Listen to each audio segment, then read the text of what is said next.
So hello everyone. और 20 minute पूरे late, पूरा 20 मिनट। उसके कारण भी बताए जाएंगे, लेकिन आज तो सीधी विषय पर बात होगी। और विषय है कुछ टारगेट्स जो बनाए गए हैं स्कूल में, उनको पूरा करने का। जैसे मैंने कल कहा था कि ये अगर हम सिर्फ पढ़ाई की बात करते हैं, क्लासेस की, तो आज ये लगातार हमारा दूसरा सेशन होगा। और कल के सेशन में हमने बात की थी कि किस तरीके से हम आगे बढ़ेंगे, और कि ओवरऑल हमने सभी बात की। लेकिन आज जो बात होगी वो पर्टिकुलरली उन चीज़ों के बारे में होगी जो बच्चा कर सकता है घर पे, करना चाहिए उसे। हमने एक यहाँ पर लक्ष्य बनाया है, और कई बार आपके लक्ष्य पूरे नहीं होते हैं, कई बार वो पूरे हो जाते हैं।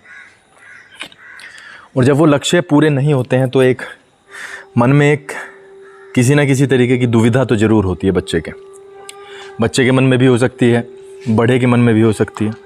तो किस तरीके से हम उन चीज़ों को पार कर सकते हैं और पार पा सकते हैं उनसे। आगे बढ़ने का सिर्फ एक ही माध्यम है, और वो है सिर्फ और सिर्फ अभ्यास। आप कितने भी एग्जाम्पल्स देखें, आपने एक बात तो ज़रूर नोटिस की होगी कि अभ्यास के बिना कोई भी चीज़ संभव नहीं है। अभ्यास नहीं होगा तो आपके प्रदर्शन पर, आपकी प्रोग्रेस पर, आपकी परफॉर्मेंस पर उसका स्ट्रेट इफ़ेक्ट होगा। आपको अभ्यास के सहारे ही आगे बढ़ना पड़ेगा। 90%, 95%, 85% ये दूसरा विषय है।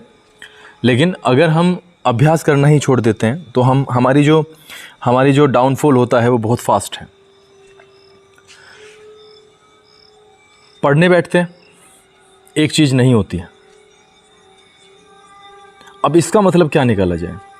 अगर पढ़ने बैठे और एक चीज़ नहीं हुई है, इसका सिंपल सा स्ट्रेट सा मतलब है कि उसके लिए आपको संघर्ष करना ही पड़ेगा, संघर्ष करना पड़ेगा, आगे बढ़ना पड़ेगा। कई बार ऐसी होती हैं जी को तोड़ने वाली चीज़ें, मन को तोड़ने वाली चीज़ें, और हम तभी के तभी छोड़ देते हैं। हम यहीं पर सबसे बड़ी गलती करते हैं। देखिए, सफलता या जो हम चाहते हैं वो एक दिन में नहीं मिलेगा, एक दिन में वो नहीं मिल सकता। हमें उसके लिए लगातार निरंतर प्रयास करना ही पड़ेगा। जब छोटी छोटी चीज़ों का कलेक्शन बन जाता है तो वो बहुत बड़ी चीज़ दिखाई देती है। और एक दिन आता भी है, एक दिन ऐसा आता है जब हम पीछे मुड़ के देखते हैं तो हम ऑब्ज़र्व कर पाते हैं, एनालाइज़ कर पाते हैं कि हमारे छोटे छोटे प्रयासों के कारण ही आज हम इस मुकाम पे हैं। और कई बार प्रयास सफल नहीं होते, कई बार वो वाली चीज़ें नहीं आ पाते जिसके लिए हम प्रयासरत होते हैं, जिसके लिए हम कोशिश करते हैं। लेकिन फिर भी हमें डट के सामना करना ही पड़ता है। लाइफ में आपने भी बहुत सारे एग्जाम्पल्स देखे होंगे, बहुत सारे एग्जाम्पल्स हैं। जब आप कोई भी चीज़ करने बैठते हो तो एक मन में ये भाव आता है कि ये करनी ही है, लेकिन जैसे ही आप उसमें आगे बढ़ते हो तो आपको बहुत सारी नेगेटिव चीज़ें रोक लेती हैं। नेगेटिव चीज़ें आपके रास्ते में बाधा पहुंचाती हैं। लेकिन उनका मतलब क्या है? उनका मतलब सिर्फ इतना है कि आपका लक्ष्य बड़ा हो सकता है। प्रॉब्लम्स बड़ी हैं तो लक्ष्य बड़ा होगा। बाधा आ रही हैं तो उन्हें पार करके ही जाना है। ये सत्य है, ये सच है। छोड़ के आप देखिएगा, अगर आपने कोई लक्ष्य बनाया है तो आप उसे छोड़ के देखिएगा, आपको कहाँ पे आपके जीवन को वो लेके जाएगा। आपके जीवन को स्पॉइल करेगा, आपकी हिम्मत तोड़ देगा। मेरे विचार से, जो मेरा अपना व्यक्तिगत मानना है, बहुत सारी चीज़ें लाइफ में ऐसी आती हैं जो अनकंट्रोलेबल हैं, आपका उन पर वश नहीं चलता।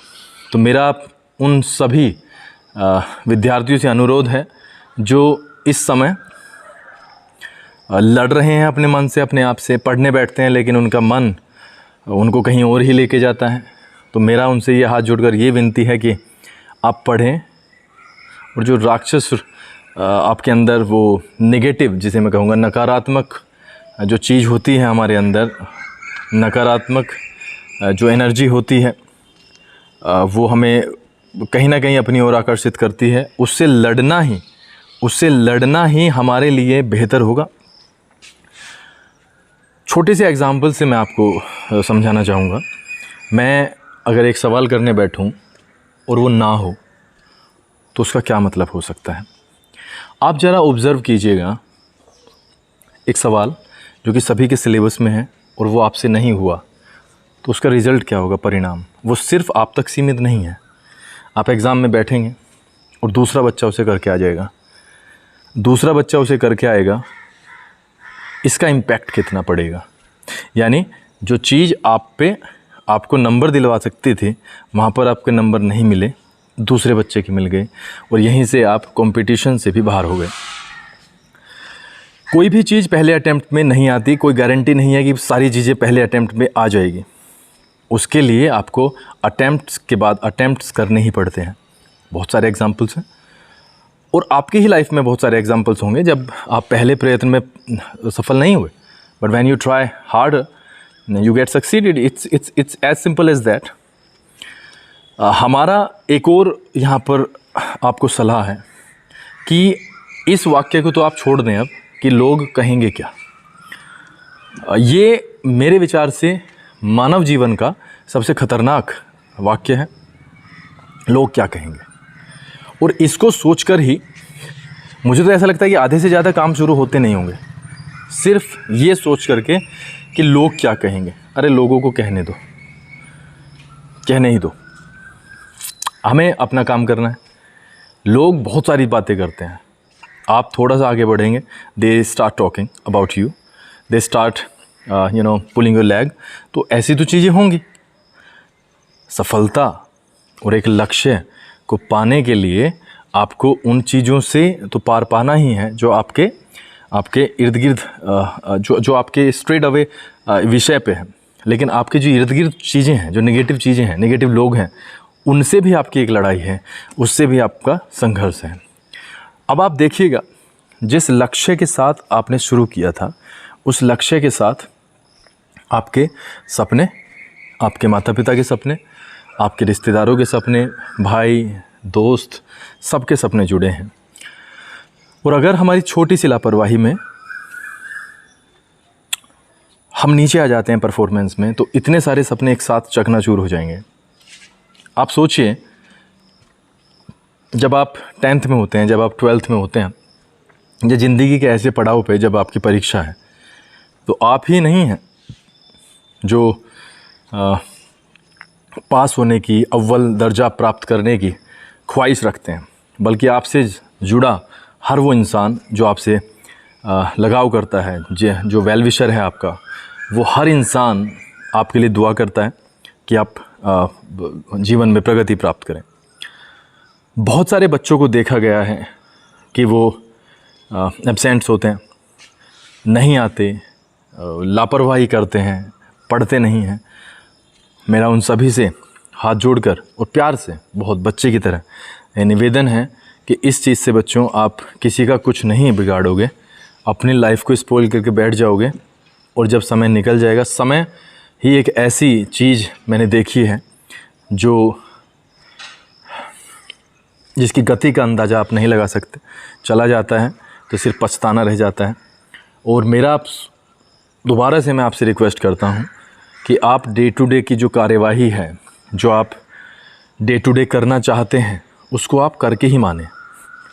हर हर हर हर लेयर पे, हर स्तर पे आपको संघर्ष मिलेगा।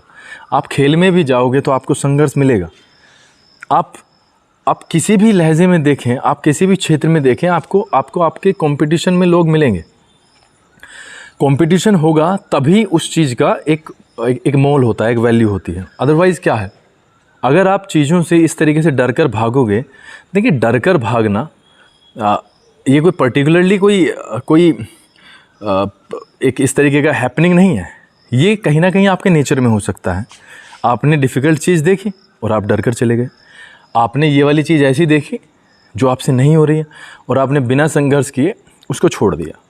और मेरा आप सभी से यह रिक्वेस्ट है कि जो चीज़ नहीं हो रही है वहीं पर चांस है, क्योंकि वहीं पर आधे बच्चे तो कंपटीशन से बाहर वहीं पर हो जाएंगे। तो बाहर होने वाले बच्चों में आप न हों, क्योंकि डिफ़िकल्ट चीज़ें ही डिफरेंस पैदा करेंगी। दोबारा से सुन लें, डिफ़िकल्ट चीज़ें ही डिफरेंस पैदा करेंगी। आप सोचो कि अगर हम 10th का पेपर ऐसा बना लें, बिल्कुल बेसिक, सब्ट्रैक्शन, एडिशन, मल्टीप्लाइंग और डिवाइड आने लगे, तो सभी के 100 में से 100 नंबर आएंगे। और हम किस तरीके से डिफ्रेंशिएट कर पाएंगे कि कौन बच्चा किस स्तर पर स्टैंड करता है। तो डिफ़िकल्टी जो लेवल है वो ही डिसाइड करता है कि हम कितना आगे हैं और कितना पीछे हैं। और ये विश करनी चाहिए कि पेपर डिफ़िकल्ट से डिफ़िकल्ट हो, मैं तो ये कहता हूँ, क्योंकि उसी में पता चलता है बच्चे की मेहनत का। अगर पेपर एक्सपेक्टेशन से ज़्यादा हल्का, ज़्यादा इजी आ जाता है, तो आप सोचें कि आपने जो इतनी मेहनत की है उसका मोल ही क्या है। तो पेपर को डिफ़िकल्ट या पेपर को आसान न समझें, आप सिर्फ अपने गट्स पे विश्वास करें, अपनी मेहनत पे विश्वास करें, क्योंकि मेहनत ही आपको आगे लेके जाएगी। इसके अलावा कोई दूसरा चांस नहीं है।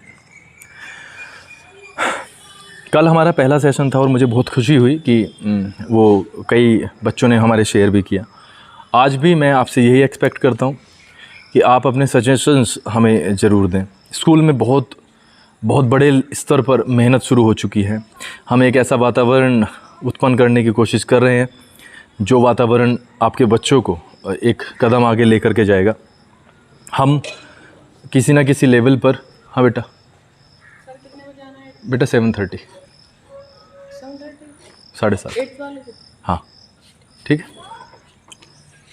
हम किसी ना किसी स्तर पर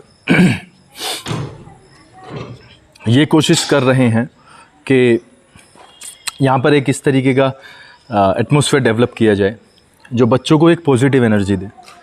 एनर्जी से ही बच्चा पढ़ेगा। अगर हम आसपास का वातावरण, अपने सराउंडिंग को ही नेगेटिव लोगों से घिरवा देंगे, अपने आप को लोगों से घिरवा देंगे इस तरीके के, तो कहीं ना कहीं हमारे जो पोटेंशियल है वो भी हर्ट होगा, वो भी डिस्टर्ब होगा। तो मेरे आप सभी गार्जियंस अगर कोई सुन रहे हैं तो उनसे ये रिक्वेस्ट है कि अपने बच्चों को आप मोटिवेट ज़रूर करें। पढ़ाई सिर्फ नौकरी के लिए नहीं की जाती, पढ़ाई अपने जीवन स्तर को सुधारने के लिए की जाती है। और मेरी आप सभी से यह रिक्वेस्ट है कि अगर हम एक लक्ष्य बना करके आगे बढ़ते हैं और निरंतर प्रयास करते हैं, छोटा छोटा काम करते हैं रोज़, जिसे हम होमवर्क बोलते हैं, तो हमारा लक्ष्य बहुत बड़ा नहीं है, बहुत डिफ़िकल्ट नहीं है, बहुत बड़े लेवल पर हमें मेहनत करने की ज़रूरत नहीं पड़ेगी। लेकिन हाँ, अगर हम सपोज़ करते हैं कि 50 दिन का हमने गैप कर दिया और फिर 51वें दिन हम सोचते हैं कि नहीं आज ही हम करेंगे, तो देखो उसमें मेहनत भी है और उसमें लगन भी आपकी टूट जाएगी। मेरी ये गारंटी है, क्योंकि एक दिन में चीज़ें प्राप्त नहीं हो सकती। मेरी आप सभी से ये रिक्वेस्ट कि चीज़ों को एक ही दिन की जो मिलती हैं उन्हें ही आप ख़त्म कर लें। आज का होमवर्क है, आज ही ख़त्म कर लें, तभी चीज़ें आगे चलेंगी। और बच्चों को आपने देखा ही होगा, बेरोज़गारी का जो सिस्टम है वो आप सभी जानते हैं। बच्चों को आपने इस तरीके से देखा होगा कि बच्चे ऐसे भी होते हैं जो सबसे पीछे जाके बैठते हैं, उनका कॉन्फिडेंस लेवल ही डाउन होता है तो वो बेचारे पीछे ही बैठते हैं।